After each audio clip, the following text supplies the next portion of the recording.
presentation. So, Yeah.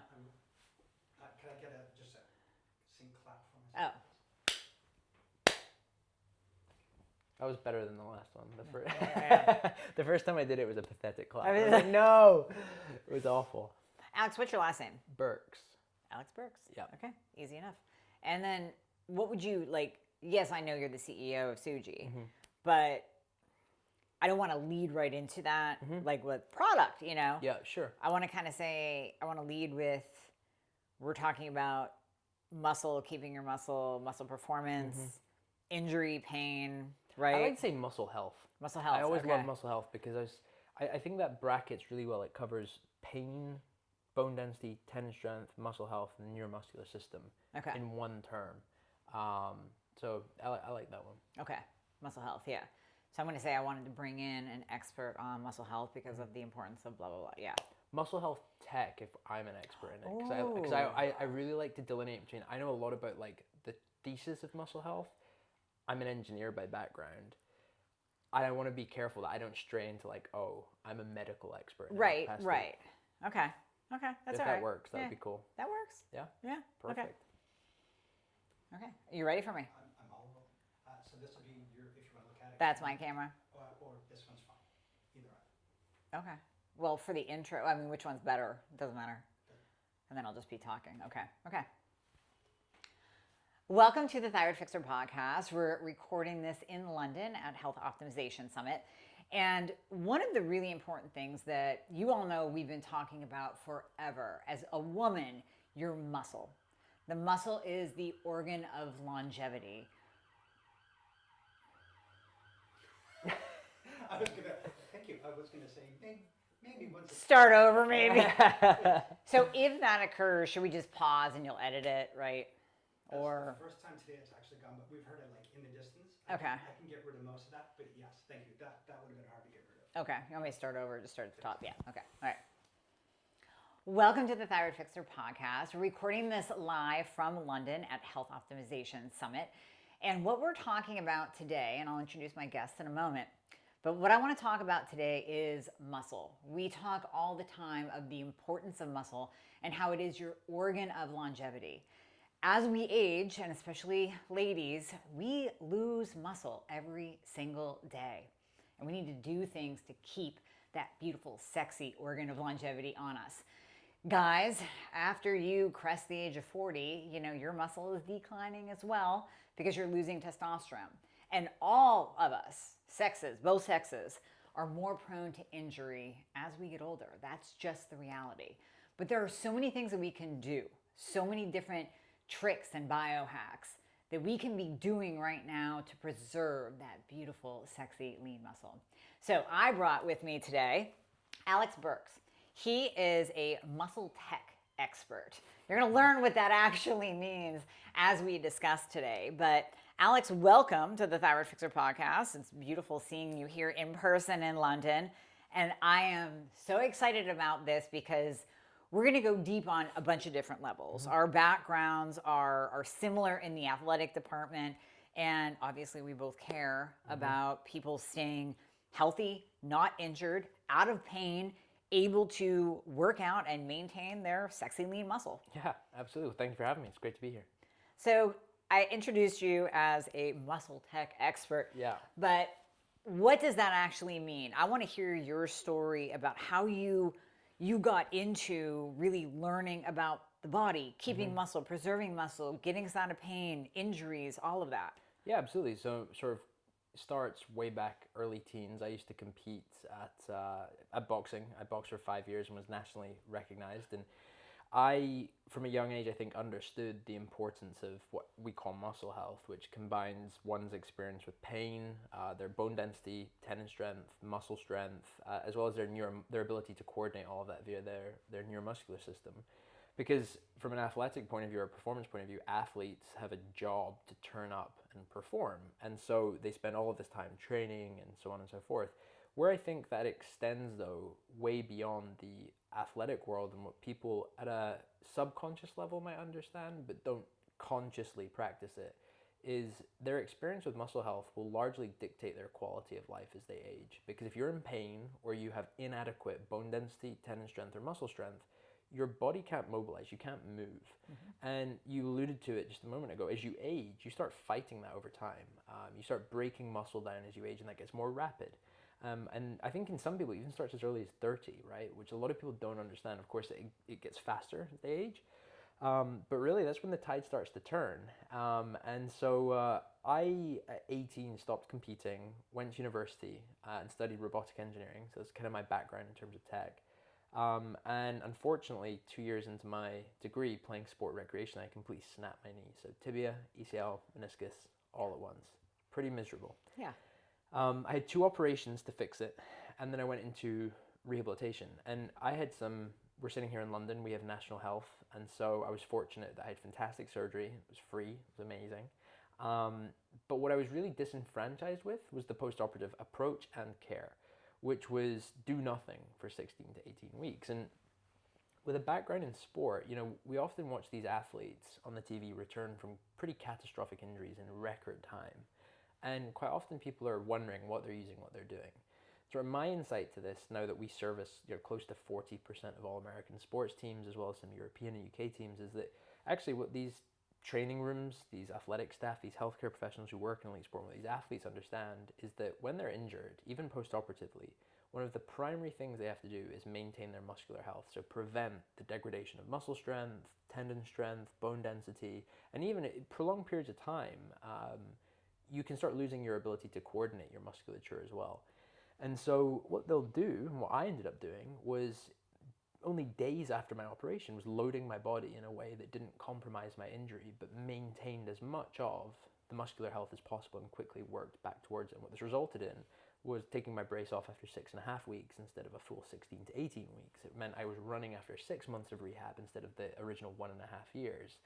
And the only difference was the mentality and the approach. And I think coming out of that experience, having my background in sport, and then kind of casting my mind forward to why do we just become more immobile as we age? To some extent, it can become inevitable as you really cross into the very older years of life.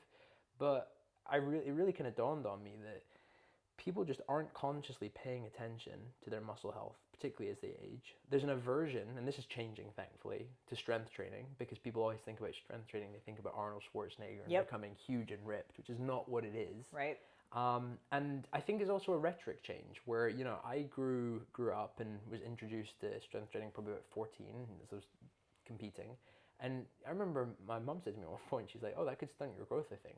And I'm like, "No, this is the irony of the whole thing." And I don't blame anybody for that. It was, the time and whatever. But I think I'm glad to see that tide changing, because if people paid more attention to their muscular health, they would have a better quality of life. I totally agree. So similar to you, started very young, 13, 14, lifting in the gym, doing, I did step aerobics, but I was lifting as well. Yep. And then moved into bodybuilding and fitness and figure powerlifting. So I feel like you and I had an advantage. We learned at a very young age the importance of building that muscle. And even if you don't know the science at that age, you know that, hey, this muscle is improving my body composition. It's keeping the fat off. I feel better. I feel more confident. Oh, I'm stronger. I'm not in pain. And then as we age, now you're still young, but I can speak for myself. I look at other women or other men in their 40s and then 50s and beyond. And just like you said, they're not moving. Yeah. They're sidelined because of injury. And with that loss of muscle from not moving, from not lifting, from not even understanding the importance of this thing we have on our body called muscle, you see this decline. Yeah. And you see various disease states come on. Yeah. And I know the listeners probably right now are going, well, wait a minute, how do you connect muscle with diabetes? How do you connect muscle with cardiac disease? Well, you absolutely can. Yeah. Because that loss of muscle from injury or from just not activating your muscle is going to dysregulate glucose, dysregulate insulin. Here comes type 2 diabetes. Your heart health is imperative on movement. And we're not just talking cardio Yeah. or Yeah, 100%. jumping on your Peloton. You actually have to pick up weights and do that resistance training. And then, like you said, that extends into bone density. Yep. And bone health and tendons and ligaments. So it really is all connected, no pun intended. It really is all connected. So I want to dive into, let's start young and then let's move through the ages, because this really is an episode for everyone. Yep. So even back, let's go back to my 20s and 30s when I was competing. I had a hard time putting on muscle. I actually have more muscle now than I did when I was competing. Wow. I believe because I know how to activate it properly and how to avoid injury. Yep. So let's start back. You have this 20, 30-year-old athlete, Yep. male or female, doesn't matter. Yep. And they want to be in shape, but maybe they have a sports injury. Maybe they blew their knee. I mean, my husband blew both of his knees, right? So what can we do for them tech-wise to improve their muscle tone and to literally prevent injury as they're training or as they are, going through the ranks as an athlete like you did? Yeah, I mean, I think I can answer that directly, but first preface it with maybe a mental framework that will help people understand. Like, from a dumb engineer's point of view, I like to break things down often by first principles, just understanding the root cause. And one of the things I think, the way that I view our bodies, is that they're essentially big meat sacks that have bones, tendons, ligaments, muscles that prop it up. And your ability to coordinate all of these things dictates your ability to be mobile. So when I say muscle health, and then when I extend that, or a derivative of that, one variable of that to muscle strength, it's all relative. And that's why I don't want people to picture, I mean, I love Arnold Schwarzenegger, he's an incredible person, but I don't want people for that to be their mental framework or their point of reference for muscle strength, because it's all relative. So coming to that athlete that we're speaking about, and sorry, actually, of course, as you can then imagine with that framework in mind, okay, well, when you're born and you come up as a child and you're developing, obviously everything's growing, and so you're working, the tide's with you. But when you inflect at that point of 30 to 40 years old, and the aging process starts taking over and it starts breaking it down, you can suddenly see the importance of being able to have good bone density, strong tendons, strong muscles, good ligaments, and good coordination, because you're like, oh, suddenly your mobility will just start significantly decreasing.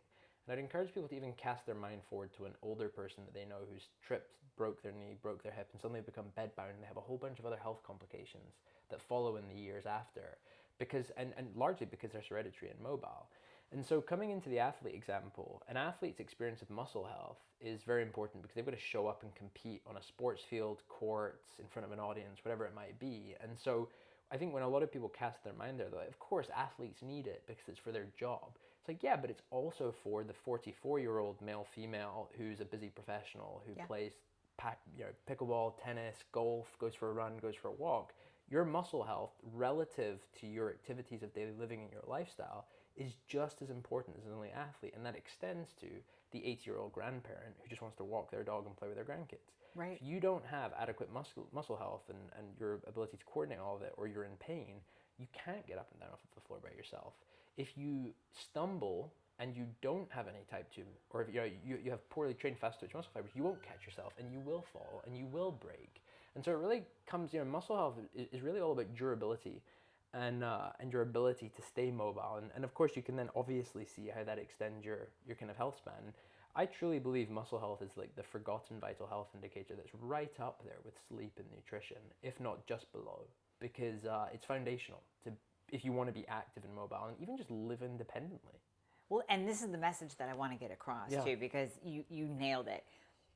We're in a space right now, you and I, in this health world, where I think there's more awareness of sleep, of seed oils, and it's almost, I want to say people get like this tunnel vision where they go, okay, what I'm going to do for my health is avoid all the seed oils in the world, right? And then we're over here going like, okay, that's good, but there's so many other things that you need to do. Or, okay, I'm just going to focus on healing my gut and take all the probiotics I possibly can.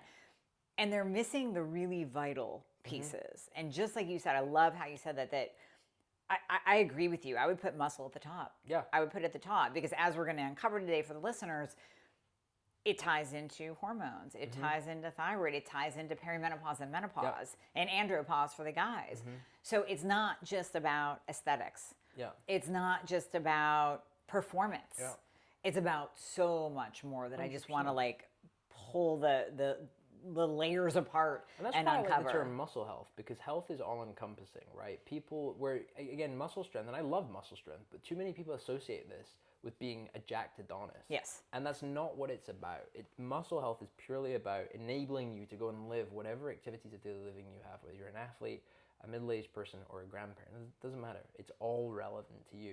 And I think as you go down that age spectrum, and it varies dramatically between genders. I was talking to you, I think, earlier about Dr. Vonda Wright, who I think a lot of people will know is a surgeon and certainly a women health and longevity expert.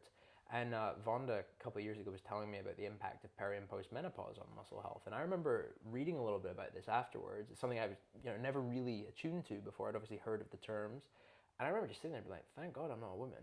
Because this is tough, right? This is really tough, right? Like the osteoporosis that comes on, therefore the joint pain, the depletion of estrogen make it very, very difficult to maintain and build muscle. And at that point, it just becomes...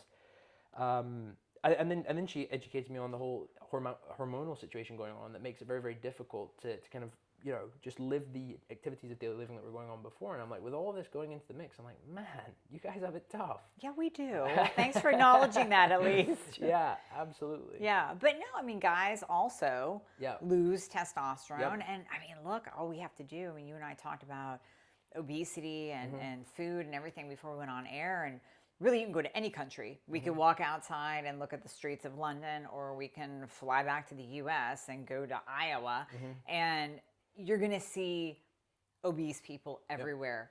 You're going to see men with man boobs and huge beer bellies, and they're almost starting to look like women, like not because of choice, but because they're losing their muscle and their body shape is changing. And they're becoming almost more estrogenic and gaining fat in their hips and thighs.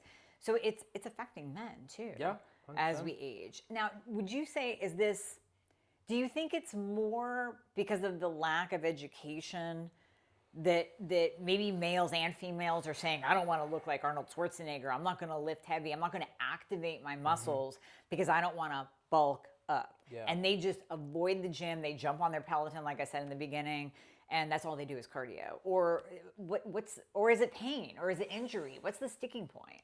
I think it can be multifaceted. I think we're certainly into an era where we're probably more hereditary than we've ever been before. We have all the information at our fingertips. In many cases, you don't even have to leave home to work anymore. So it's like it's easier than ever to be less active. So I think there's always cultural shifts going on. I think there's always an access to healthcare issue depending on, wealth being one of the big barriers to entry. But I think pain is always a big issue, right? 1 in 2 American adults over 30 will experience chronic pain for 30 days or more in a given year. That's the biggest cause of disability worldwide, biggest cause of missed work days, productivity days lost every year. And that ironically increases to about 2 in 3 if you're more active and then older. And so some people might look at that data and go, oh, I should be less active then. And that's the wrong thing to take away from that data set. The right thing to take away from that data set is I want to stay being active because my social life is wrapped up in it. It makes me feel good. I feel great. And even though I get this little bit of stiffness and joint pain, I know my mental health is better and I feel better. My skin's better.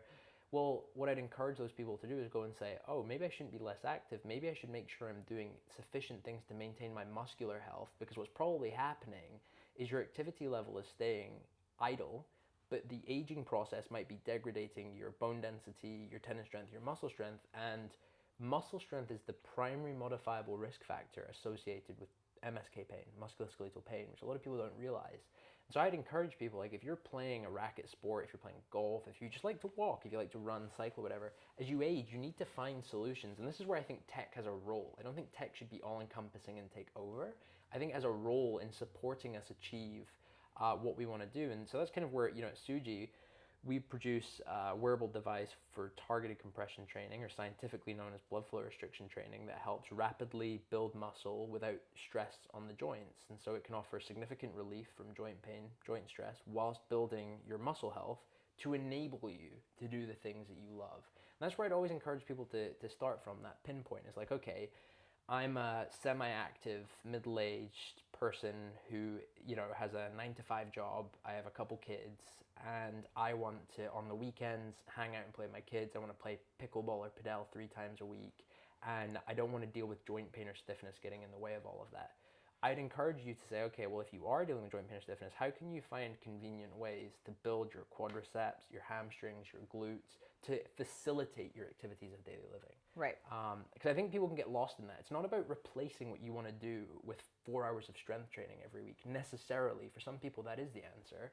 But it's about finding ways to just keep that muscle health up as you age, because your age is going to take a battering with that. Well, yeah, and that's something that none of us are going to escape. No. We're all aging. We are Yeah. all going to lose hormones. Nobody is aging like Benjamin Button in reverse, right? But another thing that you said that I want to touch on is well, you didn't say it, but one thing you said that triggered my mind. People also are intimidated to go to the gym. Yeah. So whether it's an hour or 4 hours, just that walking into the gym will keep someone away. It's that intimidation factor. So I like how we're talking today, and we're going to give everyone advice on how they can do things at home effectively and actually build muscle and reduce their pain. But I love giving people answers that fit their lifestyle. Yep. To where it's not, you must carve out at least 2.5 hours, half-hour drive to the gym, an hour-long workout, half-hour drive home. That's a barrier. That's a barrier for entry for a lot of people. So not only are they overcoming pain, they're overcoming the mental thought process that they're going to get bulky, especially women. 100%.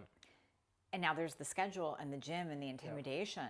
So really what we're talking about with Suji is you've covered all of those bases and removed the barrier from people. Yeah, I mean, you can, the reason that, so I was first introduced to targeted compression training during my own rehabilitation from my knee surgeries. I was introduced to it by, I think at the time he was the head of rehab at the Scottish rugby national team. And this is something they'd been doing for like 15, 20 years, but the equipment experience was just terrible. And so it never really made it mainstream. And coming from an engineering background, I kind of figured if you can make this portable and take it into the home, it actually touches many of the facets of muscle health. You can use it as a warm-up for literally 7 minutes doing bodyweight exercise, take it off and have a significant reduced pain state for 2 to 24 hours. It depends on the exercise protocol, what you're about to do in the individual. You can stack sessions, kind of physical therapy-like sessions, like 3 to 4 a week, 10 to 15 minutes a session. Again, just doing bodyweight exercise with these compression garments worn at the top of the legs or the arms. For people listening, the mental picture you can build in your head is something similar but different to a blood pressure cuff. Yeah. Whilst you're doing very low intensity exercise, that could be walking, bodyweight squats, lunges, and you'll significantly improve your muscular strength, tendon strength, and even increase your bone density. One of the really interesting things observed with targeted compression training can be significant increases in human growth factors, or HGF, once you take the cuffs off, which is fantastic for muscular recovery and building muscle. And you can also use it as a post-exercise recovery device, similar to the big air boots that you use for passive recovery sitting on your sofa, where it essentially goes through, you're just lying on your sofa, and it will go through compression cycles similar to like a little massage. And it helps increase overall blood flow through the limbs. It helps it helps offset muscular soreness, and can help you jump into exercise the kind of next day. And that's what I loved about it, was it touched all of the facets of muscle health. And you can do it in, at most, a 15-minute session, a few times a week, with body weight, in your home, in the gym, on the side of a tennis court, or whatever you're doing. I'm like, this is a no-brainer if you can bring the equipment experience to a level that people like. People are already not believing you right now. So let's back up. We're going to unpack all of that. Yeah. Back up to targeted compression therapy or targeted compression training? Therapy, yeah. Works. Okay. Yep. Explain to people what that even is, because I'm sure there are listeners going, well, I'm going to cut off my circulation. Like, you're going to cut off blood flow? I thought we need that. Yeah, so we're not cutting off blood flow. what we're doing is we're actually allowing blood flow into the working musculature, so the working set of muscles. So imagine in your heads, you're wearing something similar but slightly different to a blood pressure cuff on at the top of both of your legs. It's compressing the limb, allowing blood flow into the muscles, but reducing or making it harder for it to leave. And what this does is a couple of things. First of all, increases the cardiovascular load from very low intensity exercise. So doing low intensity exercise with the compression on mimics very high intensity normal exercise, and it feels like it. So your heart rate elevates, doing very low intensity exercise, and the muscular fatigue rapidly onsets. Okay, so wait, you have to say that again for the listeners. So you can literally do less and it will equal the same amount, let's say in the gym for an hour, you're getting in 15 minutes. Similar. Yeah. Like, and I'm always very careful here where, normal, if you're very capable of doing normal high intensity resistance training and you like doing it and you dedicate time to doing it and you have no reason not to do it, go and do it. It's better for you. But for individuals who are load compromised, that could be post-surgical, that could be acute injury management, that could be joint pain, stiffness, that could be chronic disease, that could be, or you're just an individual who doesn't like strength training or doesn't have the time because you would rather be running or playing pickleball or doing something else, but realize you need to get rid of this pain. That's where this becomes a fantastic alternative. And the way it works, essentially, is by allowing blood flow into the muscle but making it harder to come back, and therefore increasing the heart rate. And we're doing two things at the muscular level, which is increasing metabolic stress, which is one of the primary mechanisms of action for improving muscular strength and muscle growth. And we're recruiting type 2 muscle fibers, which usually are only recruited with very high intensity exercise. So usually you have to cross about 70% of more of your exercise intensity to recruit those, but they have the greatest capacity to grow. And so where this is relevant, again, kind of giving context here, is relevant in sprinting, in running. It's relevant a lot of people say like, well, why does an older person care about type 2? Well, I'd ask like, okay, if they stumble and they try to catch themselves, that's type 2. Type 2 muscle fiber. Yeah, exactly. That's your ability to put your foot down and stop and catch yourself and sustain your weight without falling. That's all required, because if you fall and break, again, we've already spoken to this, that will lead to further health consequences. Right. But what's amazing about it, and what the experience that I had in my physical therapy that was amazing about it, is just how effective it is. You immediately feel it, so you don't need to wait 8 weeks to see something. You're like, wow, that felt like a high intensity exercise session. If you watch your heart rate on your wearable, like, this is crazy.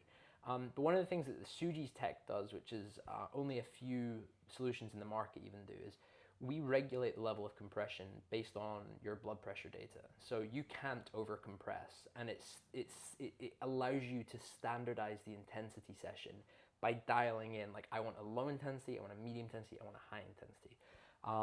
And so we're never fully restricting. We're actually allowing blood flow into the muscle. It's just making it harder for it to come back. And we're only doing it for about 15 minutes. Right. In a sort of normal session. Sometimes if you do the passive, it can be 30 minutes, but then you're cycling where you're compressing and then decompressing. And contrary to belief, that actually increases the overall blood flow in the area over the same time period as if you didn't do it. Almost like hot-cold therapy. Wow. Okay. So I'm also picturing more nutrients flowing into the muscle too.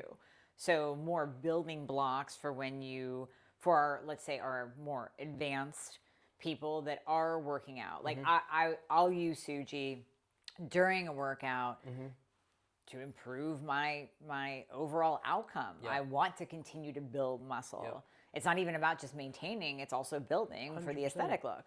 But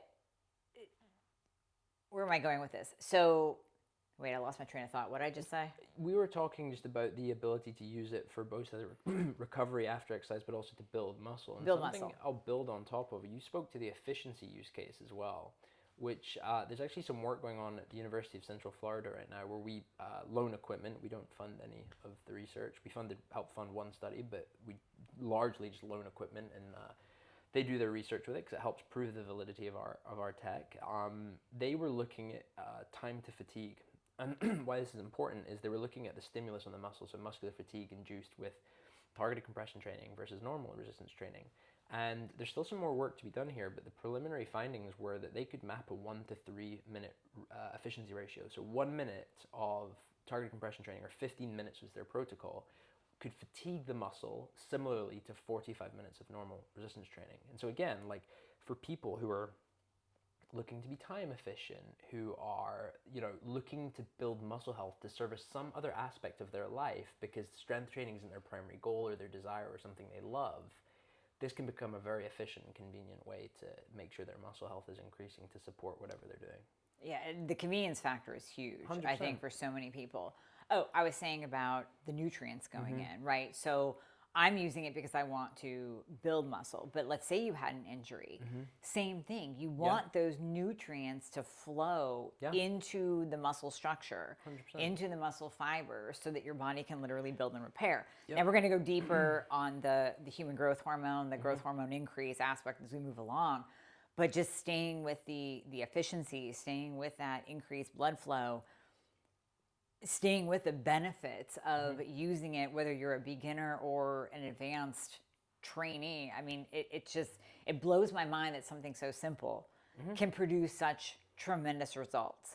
Now, let me share with you really quickly. I tried blood flow restrictive training in the past, and I'm not going to say what company, but it was just, there was a barrier for me because of there's all these wires hanging off me. And it's very interesting what you said about Suji. I also felt like it hurt, like there was too much compression and I couldn't quite get the right mode and the right with setting. Suji or before Suji? Before, with the other brand that I'm not going to mention. Sure. So it's sitting in a corner. It's sitting in a corner right now. I love what you have built with Suji because there's no wires hanging everywhere. It's convenient. You could do it at home. You could take it with you to the gym, and you're wearing something that you don't look like an alien, right? While you're walking around the gym lifting, but you know that you are making your workout more efficient, and you are pushing so much more nutrients, protein, amino acids into that muscle to heal, repair, and grow.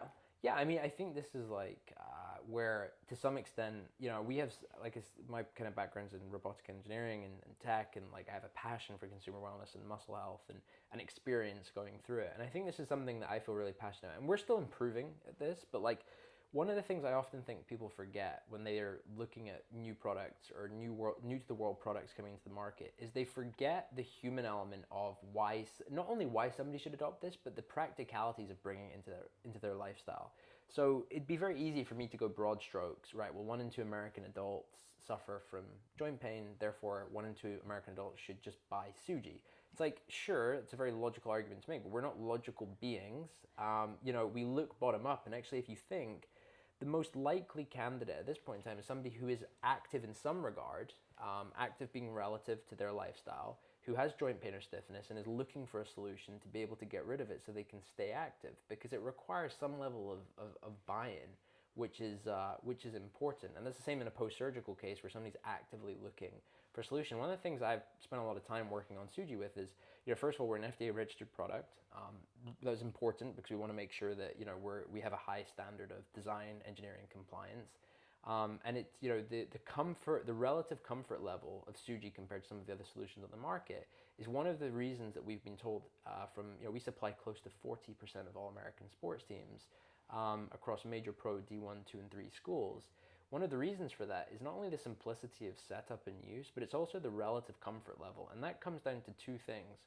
Number one, I think as I alluded to at the beginning, Suji will set the compression level based on your blood pressure, which is really important because there's several factors. Not only blood pressure, your limb circumference makes a huge difference. So the level of compression that's applied to a very big person compared to a very small person varies wildly. Right. The other really big factor, and we actually lent on a lot of surgical tourniquet literature to design the compression garments, because what a lot of people don't realize, even the people building this tech, is the width of the compression garment needs to be not too wide that it gets in the way of your exercise, but if it's too thin, or the thinner you go, you have an exponential relationship with the level of compression you need. So what that means, if you start reducing that width, the amount of compression you need to achieve the same stimulus skyrockets. Sure. If you imagine in your head just wrapping a string around your finger, how uncomfortable that is. Yeah. That's the same thing, but you're now doing it on a much bigger limb, right? So you're doing it on a big limb. You're doing it on your leg or your arm. So one of the reasons I think Suji's been well adopted in outpatient physical therapy clinics and sports training rooms and now in the consumer market is people get the benefit of reducing their joint pain, stiffness, and rapidly building muscle at the same time, or their muscular health. But the relative comfort level is way higher. There's no cables, completely cable free, and it guides you through your entire session of use. And that matters to me a lot, because as I look at the sort of wearables we all have and come to love, one of the key things about it is it's easy to implement into your life, and it facilitates you achieving some goal that you have. And that's what the role of tech has. It shouldn't replace everything. It's supposed to uplift and facilitate. And that's how we're trying to build Suji.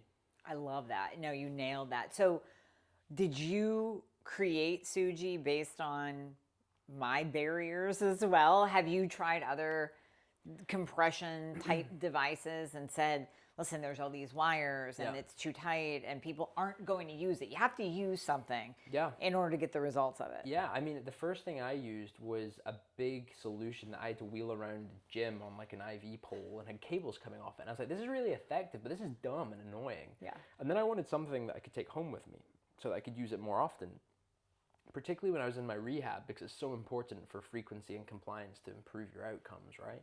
And I was given a handheld, essentially a blood pressure cuff, and I was like, this is rubbish, like this doesn't work. And also the compression level is not personalized to me. So, the level of compression massively varies the intensity as well. So if you go a higher compression level, it's going to be way more intense than if it's a lower compression level. And so I was like, man, like I want that really expensive, inconvenient solution to be way more convenient, way more cost effective and portable that I can take with me. Yeah. And that was the real premise that started it. I built the first one in the lab by myself and shared it with some people in sport who I knew, and they're like, it was powered by AA batteries, sometimes didn't connect to Bluetooth. But what was amazing was we put about 10 of them out to different UK-based sports teams, and they started using that over the big annoying solutions, a bunch of cables, whatever. And they're like, if you built this, like we'd buy it. And I was like, man, it's powered by AA batteries and sometimes it doesn't even connect. And so what started out as just like a fun hobby, building something and using two passions of mine being health and engineering, turned into like, oh cool, like people really care about this. And so we iterated on that, made a better one, sports teams bought it, and then we iterated and we launched our generation 2, which is what you've received. And it's now something that can live in the home. And like, I already think in my head now with the consumer feedback we're getting, which is like, this is, the outcomes are great. This is this. I'd love this tweaked. I'm like, yes. Okay, great. Now we're getting real insight to how people want to work with this. Let's go make a generation 3. I mean, it's a one of a kind. It really is the most unique wearable on the market because it does so much. And it really is for every single age group. Yeah. So we started with younger, 20s, 30s. I remember those days. I just wanted to build muscle and I wanted to recover. And it's hard. It's hard. It's even hard as a woman to put on muscle. And no, you're not going to get bulky, ladies, but it's hard as a woman to put on muscle. So now we move into, let's say 40s, 50s, right? I'm going to say on the ladies, women's hormones are changing. Their testosterone starts to drop. In really as early as 30s, but definitely by 40s. Every single set of labs I look at, 40 and above, low T on women, as well as men. So that loss of testosterone, they start to lose motivation, they start to lose their muscle mass, and we just see the body comp changes, but we also see the hormonal changes too. And we see the bone density. And it really sets a woman up for a multitude of different disease states. So she already is struggling with perimenopause and menopause. The one thing she needs to do is keep her muscle on, and that has now become exponentially more difficult. Now add on top of that, family, career, work. I mean, as entrepreneurs, we have to carve out time to even get a workout in. So making something more convenient. You feel comfortable in the gym already. Now, if you add that on, right? You're like, hey, I don't even like going to the gym. Exactly. Well, there's a huge barrier right there. Huge. Yeah. So this could literally change the health spans and longevity of everyone if they implement this. I mean, that's how I'm looking at this device. It's fascinating to us because we launched the consumer line of business this year. We started it on a pre-sale where, some consumers were waiting up to 16 weeks from the point of purchase to receive it. And that's because we were taking a lot of market learnings, figuring out how we position it in market. And we've released, we have about more than 5,000 devices active in the field, and we see tremendous anonymized and aggregated data sets. So we don't look at it at the individual level, but we look at it at the sort of high level and group it based on like different demographics. What's amazing to us is below 40s are the highest purchasers by a small margin. Over 40 are slightly less purchasers, not by a crazy amount, but a massive increase in frequency of use compared to the younger demographic. Okay. And so to kind of paint a picture here, under 40s, we can see people maybe log about a median number of 11.3 sessions a month, which aligns closely with, okay, if somebody's exercising 3 times a week, that's your 12, right? That's not far off. But we take a, again, shall not be named individual that we've become close to who's a customer. They are in their 50s, and over the last, I want to say, sort of 40-ish day period, they've logged 153 sessions. And so a massively greater number. And we work with that individual because they've given us some great feedback and whatever else. And so we know a bit more about them than the typical people that we as I say, we look at things at demographic levels. But it's just amazing to me because I think it kind of validates that hypothesis of muscle health. It's like it's important all through your life, but it gets way harder as you bridge that inflection point. And that's where, I'm really excited about what we're building is like, I don't look at us as just a one wearable company. I look at us as like, oh no, we're improving the awareness and impact of muscle health at a population level, which is really exciting to me. And it's never too late. No. So if we move into 60s, 70s, 80s, now we're seeing more injuries. I mean, sometimes life-altering, devastating injuries. The stat is if a person falls and breaks their hip, they're at a 50% mortality rate now. They have a 50-50 chance of dying, basically. And that's scary.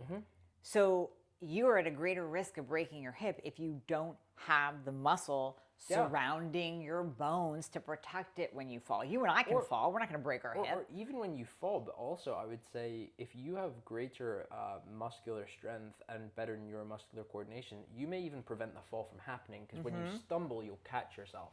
Or you may put your arms down and actually have the muscular strength to support bearing that load as it falls to prevent the break from occurring. Right. 2 more stats that I think are really interesting, talking points that I think are really interesting around the importance of muscle health. It's very tightly coupled to cardiovascular disease, which a lot of people don't realize. Like really tightly coupled, and actually so far and so forth that both hand grip or grip strength and quadricep strength, or the degradation rate, so the rate at which your quadricep strength falls away, are 2 really strong predictors of all-cause mortality. Yeah. And again, like a lot of people are like, what? How can that be? It's like, well, because these are the foundation that hold your body together, that keep you moving, keep you mobile. And when you lose mobility and you become hereditary, you open yourself up to a whole roster of comorbidities or complications that just make your life very difficult to keep having a good quality of health and lifestyle. Or live independently. I think that's always the big one people are concerned about is like, yeah, if you want to live independently, guess what? Don't have pain. Build sufficient muscular strength and coordinate all of it, and you'll be able to move. Yeah. Yeah. So I have my dad in mind now. He's 77, 78, pretty healthy, had bouts of cancer, all that, but he's moving. I got him working out back when he was in his 50s. And he's continued an off and on schedule, but now he has ankle pain and knee pain. So I cannot wait to get his hands on Suji and start using it, because now he can do his little 15-minute workout, but get exponentially more benefits and reduce the pain. So can you go into how it actually helps with pain and injuries too? Because we've been talking a lot about muscle, and that's important, but then what about the pain part? Yeah, so the pain part essentially works on a premise, or the proposed mechanism of action is something known as exercise-induced hypoalgesia, which is basically a body's response to an increased or elevated heart rate, where you dump a boatload of endorphins that are systemic, it's whole body, and they significantly relieve pain, or your pain sensitivity significantly reduces. The way people can actually have probably experienced this before, you wake up, you're sore, stiff, you've been lying down sleeping for 8 hours, you get up and you're sore, your knee hurts a little bit, or maybe you're warming up before exercise And then about 30 minutes into your day or your exercise, suddenly the pain's gone and you don't feel Yeah. sore anymore. And Right. you're like, wow, I feel amazing. And then you come back from your run and you cool down, and 12 hours later, you're like, man, I'm all stiff again. That is exercise-induced hypoalgesia, where you've elevated your heart rate significantly, that you get this endorphin drop that significantly reduces your pain sensitivity. Now, that's amazing. And again, it's all natural. It's your body just reacting. It's an inbuilt system. But one of the problems for a lot of people is the pain stops them moving in the first place. Right. So they can't do the 20 or 30 minutes of being active to get the elevated heart rate, to get that pain relief or reduction. So what we can do with Suji is we can wear it typically on the lower limbs in this use case, or if it's targeted, we can put it, for elbow pain, you can put it on your upper arm.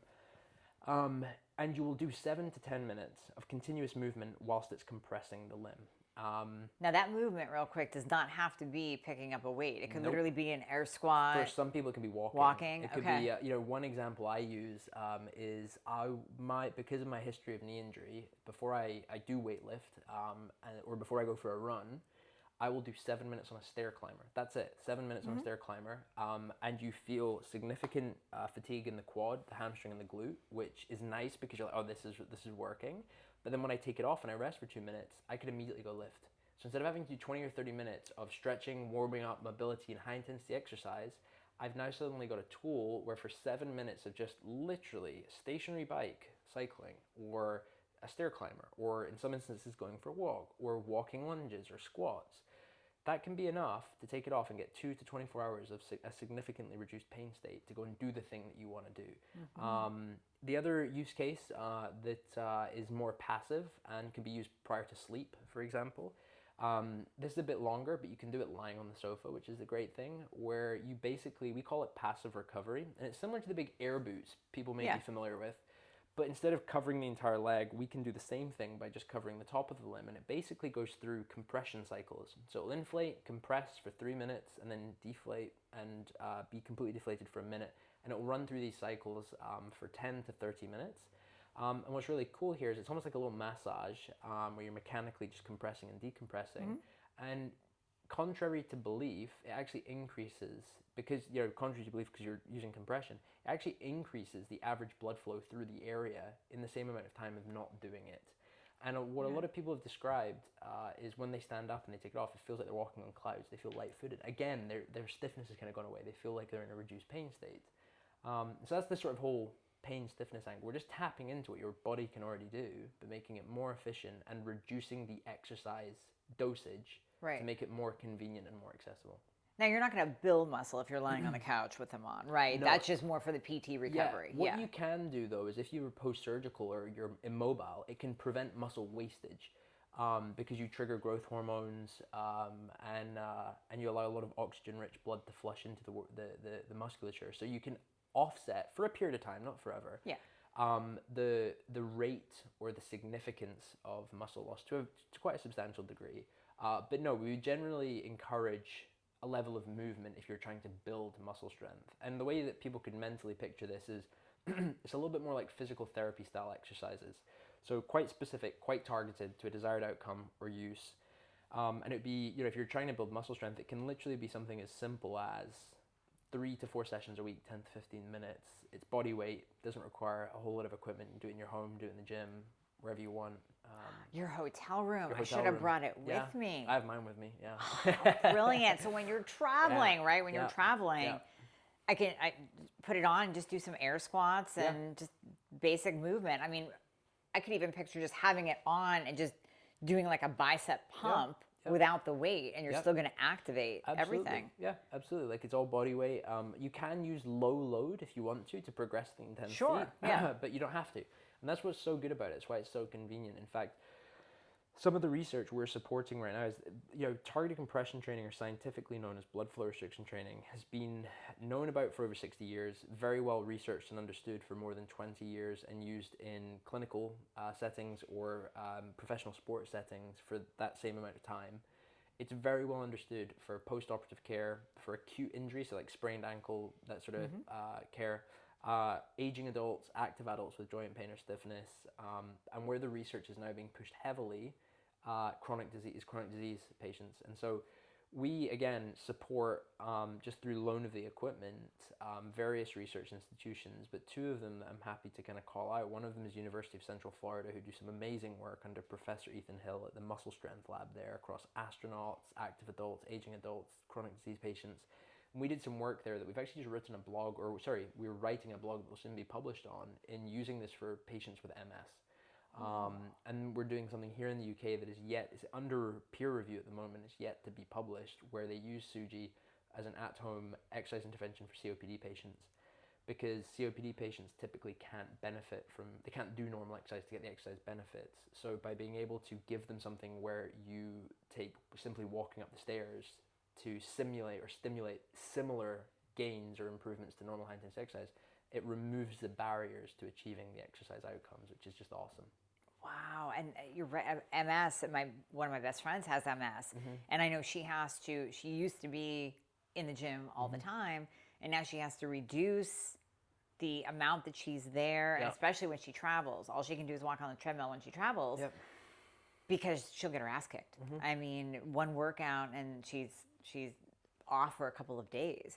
So this would be something that she could actually incorporate and get those benefits back. That's what that research is starting to suggest. Yeah, that's absolutely. Crazy. Which is awesome, because again, like, the thing I want to be really clear about is we're just tapping into and reducing the barriers to getting the benefits of exercise. Yeah. That's all That's we're exactly doing. it. Like, that's it.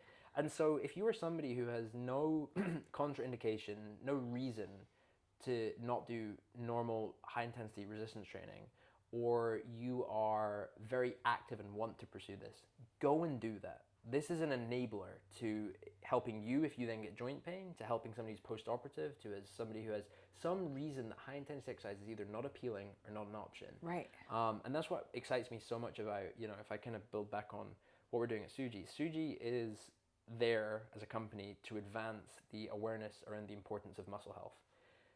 This wearable that we've built is one tool, and hopefully amongst many different pieces of technology that we continue to build, helping that mission, because it's one of the most effective. It touches on pain and stiffness. It helps build muscle strength. There's great research to talk about the impact it also has on tendon strength and bone density.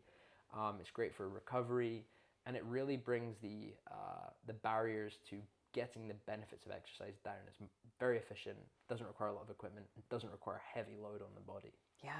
No, that's why I'm just blown away, because it really is for every person, every age, at every stage of athleticism or fitness. I mean, this is really the first device that it can span all of that. That's crazy. Okay, now I want to get into the growth hormone aspect. So we know after a weight training session, we know that growth hormone increases and testosterone increases. So even men or women who are not on TRT therapy can get a natural testosterone boost from activating their muscles. Yeah. Suji does the same thing. Yeah, I mean, we're still understanding, I guess, like the mechanisms of action as to why, and it's actually in some instances still the same with normal high-intensity exercise. There's different proposals as to why these things happen, but in some research, they've observed a 19 times increase in human growth hormones, even comparing it to normal resistance training. Now, I want to be careful, because that's, the research varies, but what we can categorically say is that your human growth hormones and your T levels will increase using BFR. And what is interesting is even in a passive recovery capacity, my own guess, and this is my own guess, my own opinion, is it's linked to heart rate and elevations in heart rate. Because as I kind of spend more time observing this and observing target compression training, it behaves very similarly to the same principles of normal exercise. A lot of those benefits come from or are related to an increased heart rate. Okay, so it's not necessarily from the activation of the muscle. I don't know. Or from the heart rate, yeah. It may be a combination. This is where I want to be very careful. Like, yeah. I'm good at building the tech, and I lean on some amazing exercise physiologists and doctors to kind of help guide us on the research and the sort of medical piece. But yeah, I mean, it is pretty astounding that you can really achieve the similar or the same benefits of high intensity exercise, but doing essentially less in less time. Well, I bet we can also bring the growth hormone and the testosterone component into recovery and pain. Yeah. Because as you increase your growth hormone, you're going to recover faster. Yes, You know, a exactly. lot of people will do, now they're in the peptides like Yeah. the ipamorelin and CJC to do what? Increase IGF-1, increase growth hormone. And that goes to the point that I made about the passive piece being able to offset the loss of muscle after surgery because you're triggering these effects even when you're passively doing it. Right. So yeah, they're all really important facets of just overall improvement of muscle health. And here's the other thing that I'll just reiterate for a lot of people. Every single person listening to this at some point in the next 2 years will probably experience more than 30 days of pain or stiffness in their joints. The primary modifiable risk factor they can play around with is their muscle strength. And so if you go to somebody who, listen, there are always time periods where you may have to rest a little bit. Sure. Because you maybe have some significant swelling or the pain response is so high that you actually just need to bring that sensitivity down, and time is the option here. Usually that's 4 to 6 days at most. Unless you've had there are edge cases, but usually what you want to do is intervene in some way, and this can be across nutrition, using tech like Suji. You want to find a way to stimulate your musculature so that you don't lose it. You really need to be very focused on that, because when you start losing it, you significantly increase it's way harder to get back. We all know this. Right? It's way easier to build muscle when you're younger and earlier, and then it's way quicker to lose it than when you build it. If you've taken any time off, everybody experiences that, and it's awful. It's unfair. Yeah. No, you're so right. Well, and now we're in this age of GLPs too. Yep. So we have to bring that into the conversation. Sure. My goodness. Yeah. Muscle loss with these GLPs is real. I mean, I've shared with my audience, they already know that back when Mounjaro first came out, I mean, I think we're talking like 3 years ago now. Of course I tried it. I want to biohack. I want to see what this is all about and then be able to bring it to my people, right? And I'll never forget, Peter Attia released that article that 40% of the weight loss that's occurring is lean muscle. And bone density. Yeah. And I remember reading, and I'm like, oh, Peter, you're so wrong. I kid you not, Alex. Within a couple of weeks, I was like looking at my arms. I'm like, oh my God, I'm losing muscle. Like this thing is literally eating my muscle. And we didn't know back then to increase your protein and do all of that, even though I was eating enough protein. But that muscle loss is real. Now I have a lot of people on GLPs. I mean, there are a lot of people, we have patients too that are using it because they are type 2 diabetic, or we'll microdose it with them to help improve inflammation and pain and just body composition. Now with Suji coming in, this is where I can see it being a key component. I always tell these people, listen, if you're going to do a GLP, you're going to eat protein like it's your job, and you're going to resistance train. But what is the barrier for resistance training? Injury, intimidation, pain. Am I going to go to the gym? All of that. So now this can come in as that key component. Like everybody on a GLP, you need to be using Suji. It's something we talk about internally, sort of high level, is long term, like being a GLP-1 drug companion device at some point, where this could be a solution, because we can like bring in, one thing I think we have an interesting opportunity for at Suji is because we get some interesting data points around blood pressure and everything else, is we get some, we can start looking into, eventually we can start looking into some cardiovascular insights. And this will be really interesting for me long term around supporting the whole thesis of like, hey, you improve your muscle health, your cardiovascular risk may come down. And then it's also looking at it where if you put this in conjunction with something like a drug or as a drug companion device like a GLP-1, okay, can we offset the impact of the GLP-1s on the negative impact of the GLP-1s on your muscular health, bone density, tendon strength, muscle health, muscle strength, and start looking at the impact it has on your cardiovascular insights as well? That would be super interesting. And that's kind of where we want the tech to advance into. And I actually don't think we're too far away from doing it. Yeah, I mean, look, I personally can never see a point at which I would want to use GLP-1s, even if I was trying to combat a weight issue for myself. Now, it's maybe easy for me to say sitting in a position that I am, but witnessing, and you can see this in images of people who use GLP-1s, the GLP-1 face has made trends and memes on social media right now. It's so real. It is a very real problem of losing your muscular health. And why I think this is such an important thing to come back to people is, again, just like the dumb engineer point of view that I take on it. Think by first principles. Your body is essentially a meat sack. You have bones being your skeleton. You have muscles being the muscular part of the musculoskeletal system. And then you have your tendons, ligaments, and neuromuscular system, which is your ability to coordinate all of that. If you lose that, or it becomes painful, mobility becomes very difficult, your fragility or your likeliness for injury significantly increases, and your health span will reduce as a result of it. So I'd always take like 10 per people. Like I think, you spoke to some there, and you're way more qualified on this than I am to talk about it, but I'm sure there are use cases for GLP-1s, but it has to be complemented with a holistic approach. Yeah. And I think that's the same. And that's the same for our tech, by the way. It's part of a holistic approach, right, to helping you. We're giving you a convenient way to increase your muscle health here, an effective way to do it, to service you being an active person and living your activities of daily living. There's never going to be a silver bullet that does things by itself. Right. Now, are there any contraindications? Is there anyone that should not use Suji? So at the moment, we do have contraindications. There's actually a contraindication list that you can check out. It's on our website. It's also in the app prior to using it. They typically involve things like negative cardiovascular events that you've had in the past. That could be like a stroke or something that affects the cardiovascular system. Now, the reason they exist is not because there's data to suggest that it's dangerous. We don't have enough data right now to tell you categorically it's not dangerous if you have these contraindications.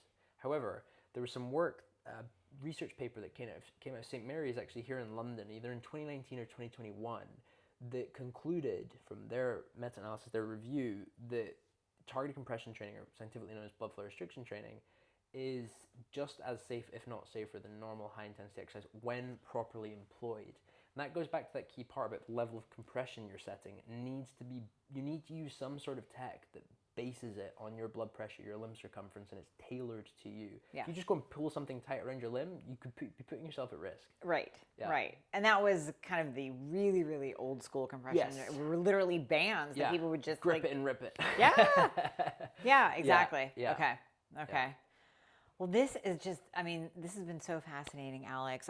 I'm genuinely blown away by what my mind is doing with the use of Suji in so many different people. Like, again, I'll say it again, crossing every age span, every level of fitness, really, from beginner to advanced. I mean, there's a benefit across the board. And I know we kind of more focused on kind of like the beginner and intermediate, but again, even your advanced athletes, like you said, you have professionals, you have the majors, you have D1, 2, 3 schools, you have athletes that, you and I were just, it's ingrained in us. We're never going to stop, but we always want to improve no matter what your age is. And I just see this wearable as being so effective for so many people. It's incredible. That's certainly what excites me about it. And that's what we're going to keep striving to innovate, is helping more people improve their muscle health in as a convenient manner as possible, so that they can go about their lives in a reduced pain state and feeling stronger. Yeah. Yeah. I mean, there's a lot of tech out there. There's a lot of devices. There's a lot of biohacking. Some of it works, some of it doesn't. But this is one that I'm really going to encourage the listeners to invest in and to utilize because of the health benefits. I wish there was more in muscle health. Yeah. I love sleep wearables. I think it's really important. I do. Right. It plays a role. Nutrition is another really important one. There's a lot around CGM, for example. Again, rightly so, some of it's really important. I still maintain the thesis, of course, like I've been talking about for the last hour here, there needs to be more in muscle health. Yeah. Because honestly, for most people listening, that will be the answer to a lot of the joint pain and stiffness they're dealing with. Yeah. And hormones. Yes. Too. Yeah, exactly. Exactly. And perimenopause, menopause, andropause, the hormones, aesthetics too. Yeah. I mean, we're talking a lot about joint pain and pain, but the bottom line is you look better when you have muscle and you're not like a dad bod. You feel better. You feel better. You function better as well, right? You do. It's all encompassing. It's holistic. Yeah, it is. It is. So this is one device that I am recommending across the board. And so for our listeners, you're actually giving them a discount code as well. Yes. So this is where I'm going to have to pause. We'll have to edit because I don't know what it is. We haven't done anything. Me so neither. What's the website? The website is trysuji.com, trysuji.com. That's also our Instagram handle. Okay. Now, will you be giving me a vanity link, do you think? Yeah, we can. Like a / Dr. Amie? Yeah, we can do. We can do anything. We can do codes, we can do links, whatever you want. And what discount do you normally give? Ali might shoot me. I think it's 15%. 15, 1 Yeah, 5. 1.5. Okay. I think. I can always maybe- go back and Yeah. re-record Yes, yeah, this portion of it. this portion if we Yeah, have to, yeah. but Yeah, okay. no, I mean, come over to Try Suji. We also have phenomenal blogs. You spoke about your dad. This is one thing I was going to say. We just wrote a blog on a 71-year-old cyclist who's been using Suji religiously. It's actually funny, in part of it, he says that his wife is frustrated with us because it's the first thing he packed on his holiday when he went on vacation. But it'd be a cool blog for your dad to read. Yeah. 'Cause I think you mentioned he was 70? He's like 78 now? 78. So yeah, the guy we wrote about 71, Yeah. like, an active cyclist, and he uses it daily. Like, he loves it. Okay. So it'd be a cool one for him to follow. But yeah, all of that and more over at trysuji.com, and that's the same as our Instagram handle. So you can find us there. And then of course I'm sure we can add some details and bio, whatever else. And Oh yeah, we'll put it in the show notes. Yeah, Okay, so let I just want to people- say it to the people though. So cool. all right. So yeah, Suji is giving you all a beautiful discount. You got to grab this. You're going to go to trysuji.com/Dr. Amie. So TRYSUJI/DRAMIE and use the code Dr. Amie. And that's going to give you 15% off. So this is going to be like my favorite tech of the year of the next 5 years, maybe. People can also use their HSA FSA accounts if they have them to purchase on top. So that will give them an even better That rate. is Yep. huge. Okay, y'all, you've been saving up in your FSA and HSA, which we were talking Yeah. about before we started recording of how many people let that build up Yep. and they don't spend that money that they have for their health on prevention. Yep. They're waiting until they need a surgery, until they need a drug, but now's the time to use your HSA, FSA on Suji for prevention of everything that we just talked about. Absolutely. Amazing. Alex, thank you so much for having me. for teaching me and for getting me so excited to get back into the what is it called? The compression, what's it called? Targeted compression training. Targeted compression training, Yeah. right, Yeah. because my other thing is in the corner. So I know my Suji box is at home when I get Yeah. home, and I'm so excited. Yeah, So no, excited to thank use you for it. having me, and yeah, appreciate the time. Amazing. Thank you. Yeah. Fantastic. Okay. Wonderbar. I don't even know how long that was, but we just kind It was of fun. flowed. An hour. Oh, was it really? We nailed it. All right, that's I perfect. even said an hour, and I was like, I don't even know what it was. Yeah, that's awesome. Okay. Where's that? Did we hit everything? I think so. Okay. Yeah, I mean, I love just riffing on the thesis of muscle health. Like, I think it's really a great way for people to digest and understand. Like, you know, I have where you get like the real nerds in this space who are like, oh, but you're oversimplifying something. Yeah, but you don't